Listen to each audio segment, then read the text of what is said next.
La IA nos está conquistando, y es que parece que cada vez más acudamos a ella para realizar las acciones más cotidianas de nuestra vida. Parece que ahora a la mínima tengamos que sentarnos frente a nuestro ordenador o coger el móvil para preguntarle a ChatGPT, a Gemini o a la IA que sea para resolver las cuestiones más simples de nuestro día a día. Antes buscábamos en internet, cogíamos libros o en general contrastábamos la información, pero ahora parece que la IA tiene la verdad absoluta y que nunca se equivoca, cuando realmente puede que sea la herramienta menos certera. Y ojo, esto no quiere decir para nada que yo sea un ser superior que no la utilice, yo por supuesto que también la utilizo, pero me parece que tendríamos que aprender un poco a moderar el uso. Y es que no puede ser que le dejemos a nuestros hijos o a nuestros nietos un futuro en el que literalmente todo esté hecho con la IA y se priva al ser humano de pensar. Nos da pereza cómo hacer una cosa y se la preguntamos, nos da pereza pensar una cosa y se la preguntamos. En general nos estamos convirtiendo en una sociedad más vaga y más tonta. Y la IA tiene cosas buenas y por eso pienso que tiene que ser como un elemento complementario a nuestro pensamiento. También veo muchísimo miedo en mi sector, en el sector del diseño gráfico. La gente está cada vez más asustada con qué va a pasar con las IAs, nos van a robar el trabajo, al final desaparecerán los diseñadores gráficos, y la verdad es que yo pienso que para nada. Cada vez más en las redes sociales estamos viendo vídeos de la IA, imágenes de la IA, etcétera, pero la verdad es que yo pienso que se reconocen bastante fácilmente. Y sí, ahora me mandaréis un vídeo en el que me preguntéis si está hecho con IA o sin IA, y seguramente pueda fallar, pero es que la mayoría de los vídeos o de las imágenes son muy reconocibles a simple vista. Y sobre todo en el mundillo del diseño gráfico y del arte pienso que hay una cosa que la IA nunca podrá sustituir, que es la creatividad humana. Al fin y al cabo existe ese miedo de que la IA nos pueda sustituir como diseñadores gráficos, pero yo pienso que nunca podrá hacer la labor de un diseñador gráfico de pensar desde un inicio, elaborar una idea propia y gestionar todo el proceso creativo.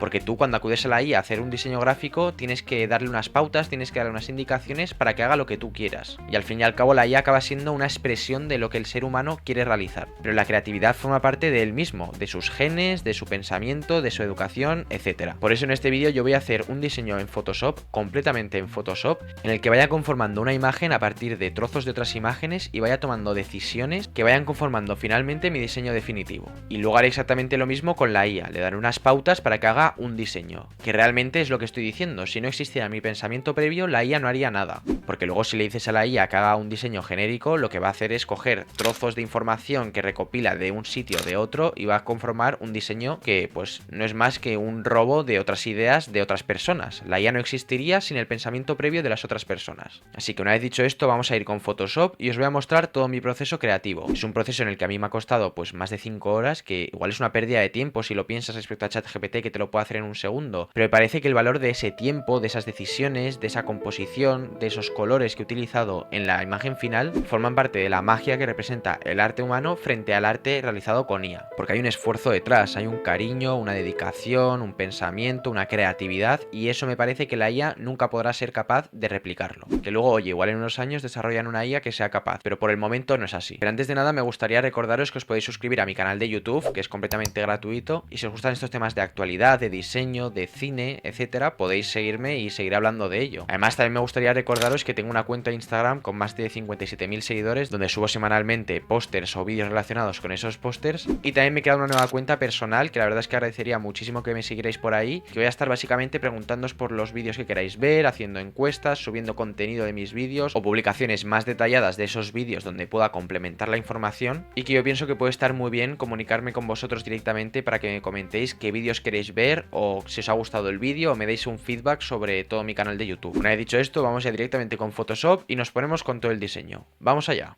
En primer lugar situaremos la casa y el acantilado, que formará la parte principal de nuestro diseño. La colocación y tamaño que veis ahora mismo no va a ser la definitiva porque, como os he dicho, es un proceso de prueba y error, de ir cambiando cosas y durante horas ir viendo cuál es el mejor resultado para la imagen final. Después situaremos un cielo genérico y colocaremos un contrapunto. En este caso simplemente es un acantilado que se sitúa en primer plano y que lo que va a hacer es un juego de profundidad. Una vez hecho esto, lo que haremos será convertir esta imagen de día en una imagen de noche. Y esto es muy sencillo, simplemente tendremos que ir aquí abajo a consulta de colores y en el apartado de cargar 3D le daremos a Moonlight o a Night from Day. Y ya una vez hecha nuestra composición e imagen base, vamos a empezar con las luces. Para ello vamos a preparar nuestro diseño primero con una capa de saturación. De esta manera le vamos a dar a colorear a un tono anaranjado y vamos a empezar a pintar las luces con la máscara de capa. Primeramente simplemente las ventanas vamos a dibujar más o menos el rectángulo de ella y algún reflejo en las superficies más inmediatas. Luego seguiremos pintando cada una de las ventanas y añadiendo algún detalle más de iluminación, como os he dicho antes, en los aleros de la cubierta.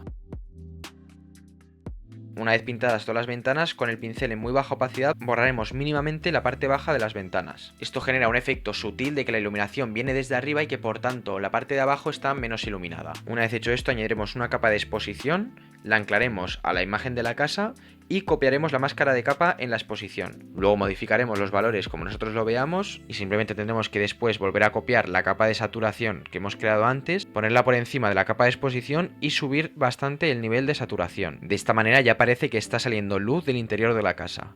Después, para hacer el efecto de que la luz sale de la casa y no simplemente está dentro de la casa, vamos a pintar con un pincel con baja opacidad una especie de halo de luz que sale de cada una de estas ventanas. Primeramente lo voy a hacer sin mostrar demasiada determinación y después ya iremos corrigiendo estas luces para que sean más realistas. Y una vez hecho esto vamos a ir ya con los reflejos, que es un complemento perfecto para esta iluminación que acabamos de hacer. Así que volviendo a la capa de saturación que habíamos elegido al principio, vamos a ir pintando con el pincel alguna de las tejas de la casa. Este proceso no requiere que sea demasiado preciso porque esta iluminación es irregular, así que simplemente voy pintando un poco a mi gusto y por las zonas en las que yo considero que debería estar estos reflejos. Después de esto vamos a corregir un poco el color del acantilado, que está demasiado iluminado para la situación que queremos representar, y vamos a empezar con los detalles de las ventanas. En este caso simplemente con el pincel en la capa de saturación superior vamos a ir trazando líneas rectas en el alféizar de la ventana, en el dintel, en las jambas, para hacer ese efecto de luz proyectada. Y crearemos la luz del porche. Para esta iluminación es muy importante seleccionar bien toda la superficie y con este truco de selección, modificar y contraer vais a poder hacer el corte de la luz sin que sea tan directo. De esta manera permitiréis que la luz invada un poco la parte no iluminada y que no sea un corte tan recto entre la luz y la sombra. Primero una capa superficial y luego unas capas como de iluminación más concentrada. Después de esto me pongo ya directamente con los detalles de la iluminación de otras zonas, como es esta puerta o las escaleras, en los que vamos a ir pintando todos los peldaños con mayor opacidad y luego en las contrahuellas de los peldaños vamos a ir pintando con menor opacidad la luz reflejada. Y luego con el pincel en baja opacidad también vamos a borrar las partes que no están directamente iluminadas por la luz. De esta manera generamos una situación muchísimo más realista y con una relación más directa y más certera con la luz. Después corregimos algún que otro detalle de iluminación que habíamos hecho antes y borramos también la parte baja con poca opacidad de estos aleros de la cubierta. De esta manera parece que la luz se va apagando con la distancia, que es realmente como se comporta en la vida real. Una vez realizados estos tratamientos de luz, vamos a cambiar la luna de sitio para que tenga más presencia y vamos a mover la casa. ¿Y por qué he realizado esto? Porque me apetecía, porque he tomado una decisión humana, que es mover la casa al borde del acantilado y que ésta esté sujetada básicamente por unos pilotes que se anclan a la pared del acantilado. Y esto precisamente es una de esas decisiones que estábamos hablando antes, que la IA no tomaría de manera consciente y por sí misma. Así que una vez hecho esto vamos a ir simplemente dibujando algunos pilotis. Voy a hacer como que algunos estén rotos porque la casa es vieja y se ha roto con los años, y básicamente de manera un poco aleatoria voy creando estas líneas. Luego amplío también un poco la superficie del suelo y empiezo ya a añadir esos detalles de iluminación de la luna. Además, esta iluminación ayuda un poco a entender la posición y la profundidad de estos palos, porque así puedo jugar con algunos que estén sombreados y algunos que estén iluminados para generar esa sensación de profundidad. Así que voy pintando los palos que a mí me apetecen y voy corrigiendo algún que otro error que me surge y borrando alguna superficie para que la luz sea más realista. Además, también giro ligeramente la casa para que dé esa sensación de que se está cayendo un poco y de que con los años se ha ido deteriorando. Después arreglo algún detalle del anclaje de los pilotes y empiezo a añadir una especie de prado para la llegada a la casa. Este prado lo hago básicamente con un pincel de césped que tengo, voy cambiando los tipos de pincel para que no parezca repetitiva la trama y voy borrando las partes que me sobran. Una vez hecho esto, me pareció muy interesante añadir una serie de luciérnagas que te anuncian la llegada a la casa y que de alguna manera también iluminan un poco el camino. Pero ahora, al haber creado este césped, nos aparece un problema de la iluminación, porque ahora la casa está proyectando un halo de luz sobre el suelo y no parece que se esté representando fielmente con el césped. Por eso lo que voy a hacer va a ser añadir una capa de césped por encima de esta luz y generar una serie de reflejos en el césped para que tenga más realismo. Además, también borraré un poco la superficie de esta luz para que no sea tan fuerte y realizaré el mismo proceso con la otra ventana. Después de esto hago una lámpara básicamente a mano con el ratón, que primeramente no es nada realista, pero que luego con las luces va a generar un efecto muchísimo más fiel a la realidad. Así que vamos a pintar el interior con naranja, vamos a hacer otra vez un halo de luz y después dibujaremos los reflejos sobre el palo que lo sujeta y sobre la propia lámpara. Después iremos borrando alguna imperfección que había de la imagen que he cogido, como estos huecos en la barandilla, y como está la parte de la izquierda bastante mal, con ese banco medio borrado y una situación como un poco indefinida de la imagen, lo que voy a hacer va a ser coger un trozo de fachada de la derecha y lo voy a transformar para que forme parte del zócalo de la izquierda. De esta manera, cambiando los colores y la perspectiva, queda completamente integrado en la imagen. Después añado un puente colgante que conecte con el otro acantilado y muevo un poco las proporciones para que encaje bien. Además, también añado un tono un poco más nocturno a la imagen y la corrijo hasta que tenga el color que me guste. Después también corrijo el color del puente para que tenga más contraste y esté más oscuro, y cambio un poco la posición para que tenga sentido físico.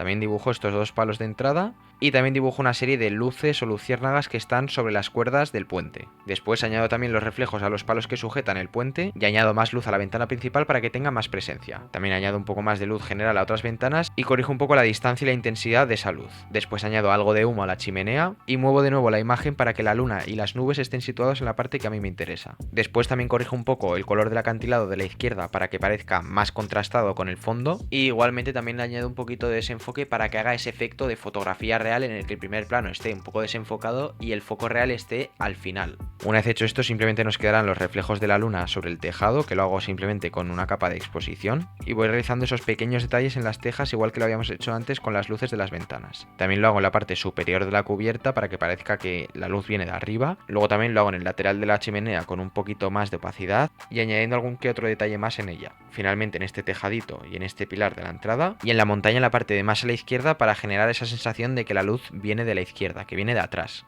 Además de añadir algún que otro reflejo para que sea más realista. Finalmente añado más intensidad a la luna y una especie de halo de luz alrededor de ella, corrijo un poco la forma del humo que sale de la chimenea y empiezo a pintar con un pincel las estrellas. También borro algunas para que no sea excesivo la cantidad y duplico la capa y la desenfoco un poco para generar esa especie de efecto de que irradia luz. Por último pinto alguna que otra nube para integrar el fondo con el acantilado y volver a generar un efecto de profundidad y corrijo un poco las baldosas del suelo que he creado. Una vez hecho esto y tras algún que otro retoque más de luz, tendríamos esta imagen final. De esta imagen se pueden hacer 1000 versiones, más iluminada, menos iluminada, con tonos un poco más anaranjados, más violáceos, etc. Pero esta sería la imagen base. Como he dicho, he intentado hacer un diseño bastante realista, pero que a la vez tenga algo de fantasía, que esté un poco a medio camino entre el dibujo animado y la realidad. He intentado que las luces sean realistas, pero también un poco exageradas para exacerbar la imagen, para exacerbar el sentimiento que quiero mostrar, y he intentado añadir elementos que sumaran al diseño, como ese puente colgante que conecta con el otro acantilado, como los pilotis que están sujetando la casa. Luego a esta imagen se le pueden aplicar infinitos efectos como filtros de cámara RAW para potenciar, por ejemplo, algunos detalles que aparecen en la imagen, pero a mí personalmente me gusta que tenga esta esencia. Así que una vez hecho esto, vamos a comparar con lo que hace la IA. De primera, si simplemente le decimos que queremos una casa en un acantilado y de noche, pues nos hará una composición bastante realista que habrá cogido de un montón de imágenes que ha visto de internet y las ha aunado para generar una imagen. Que bueno, no está mal, pero no tiene un pensamiento detrás. Pero la gracia y la conclusión que quiero enseñar en este vídeo es cómo reacciona la IA ante unas indicaciones dadas por mí de lo que yo quiero representar. Unas indicaciones que pretenden ser un poco perfeccionistas para que la IA no haga una imagen genérica sin más, sino una imagen exactamente como yo quiero. Así que vamos a abrir ChatGPT y le vamos a pedir la imagen de la casa sobre el acantilado, que el acantilado esté a la derecha, que esté de noche y que haya un acantilado a la izquierda, etcétera, etcétera. Vamos, todas las indicaciones que definirían mi póster actual. Después de decirlo y esperar un poco, nos aparece con esta imagen, que repito, es una imagen atractiva a la vista y que a simple vista, pues bueno, no está mal. Sin embargo, obviamente aparecen errores, como en esta ventana con esos contraventanos que no tienen ningún sentido, o los pilotis que no tienen una función estructural y que están volando. Así como por ejemplo la unión del puente con el acantilado y algún que otro detalle más en la piedra o en el bosque que no tiene ningún sentido. Pero bueno, realmente no ha hecho una imagen que esté horrible. Si luego le añades una capa de Photoshop sobre eso, podrías corregir algunos errores como las contraventanas o como el puente y podrías tener una imagen base más o menos coherente. Pero esta no es la imagen que yo quiero representar. Quiero representar una imagen muy parecida a mi póster. Así que vamos a seguir tocándole las narices e insistiéndole un poco más en algunos detalles. Así que le digo que quiero que la casa se parezca más a la de la película de Up, que el acantilado de la izquierda llega hasta abajo de la imagen para que esté en primer plano y que los pilotis estén inclinados para que tengan función estructural. Una vez hecho esto, pues nos hace una imagen bastante parecida a la anterior, con los cambios que he pedido más o menos bien realizados, excepto el acantilado que para nada lo ha hecho bien, pero que poco a poco va encaminando más nuestra imagen. Sin embargo, aún puedo seguir siendo muchísimo más tiquismiquis, así que le voy a insistir en el plano del acantilado y se lo pido y bueno, parece que ha borrado un poco las nubes de abajo, pero realmente sigue sin estar en primer plano. Así que lo voy a aparcar un poco y le voy a decir que la luna esté más a la izquierda y que la casa vuele un poco más. Y parece que con lo de la luna sí que me ha hecho caso, pero con lo de la casa no mucho. Parece como que los pilotis bajan un poco más, pero no vuela más la casa. Pero en fin, se lo doy por bueno y sigo pidiéndole que el cielo esté menos oscuro y que la casa se vea más desde arriba, porque ahora la imagen se ve desde abajo y lo que quiero es que la casa esté más o menos a la altura de los ojos, a la altura de la visión. Así que se lo pido y me hace una imagen prácticamente de día. Le digo que la haga de noche y me la vuelve a hacer de noche. y luego le voy pidiendo otros cambios como que me quite esas montañas del fondo o que la luna la haga un poco más arriba. Y como soy un pesado le vuelvo a insistir en que quiero que el acantilado esté en primer plano, que se borren las nubes y que el acantilado aparezca como primera imagen. Y prácticamente me hace la misma imagen, con las nubes todavía por delante y parece que está en segundo plano. Además que no sé muy bien por qué, también me ha quitado la luna. Le vuelvo a instar a que me haga el acantilado por delante y que además también ponga las luciérnagas en la parte de la derecha. Y en vez de hacerme caso con eso, me pone las luciérnagas abajo a la izquierda porque creo que mezcla la información con lo del acantilado. Y por supuesto que el acantilado sigue sin estar en primer plano. Así que le vuelvo a decir que lo corrija. Y bueno, parece que me hace caso con las luciérnagas en la parte de la derecha, pero con el acantilado no sé por qué no me hace caso. Así que le vuelvo a decir esta vez que me quite las nubes del acantilado. Y en vez de hacerlo, me quita todas las nubes. En resumen, que es un proceso sin fin. Te va quitando unas cosas, te va poniendo otras, etcétera. No tiene ningún sentido y va tomando decisiones contrarias a sí mismo. Así que tras insistir 500 veces, al final he conseguido una imagen que más o menos se corresponde con lo que yo quería representar.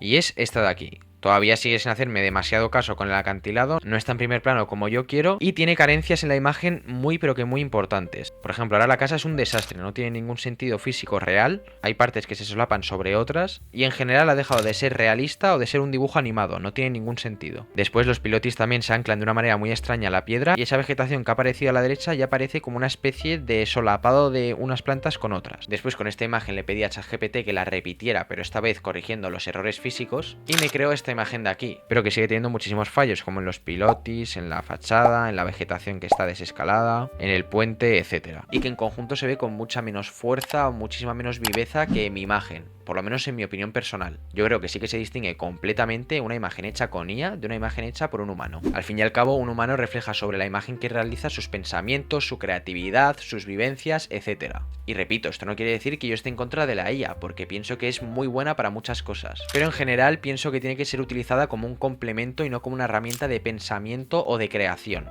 Y si es utilizada como creación, que sea para complementar algo tuyo. Así que nada chicos, no voy a alargarme más con el vídeo y lo vamos a dejar por aquí. Espero que os haya gustado mucho, dejadme por los comentarios cuál es vuestra postura al respecto, porque realmente no hay una postura única y una postura que esté bien, y me interesa mucho saber cuál es vuestra opinión sobre el tema. También quería realizar este vídeo para mitigar un poco el miedo o calmar un poco los nervios de la gente que piensa que la IA nos va a sustituir y que la IA nos va a dejar sin trabajo a todos, porque en mi opinión no es así. Así que nada, si os ha gustado el vídeo os podéis suscribir y dar like, que la verdad es que se agradece un montón, y ya nos vemos la semana que viene con un nuevo vídeo. Adiós.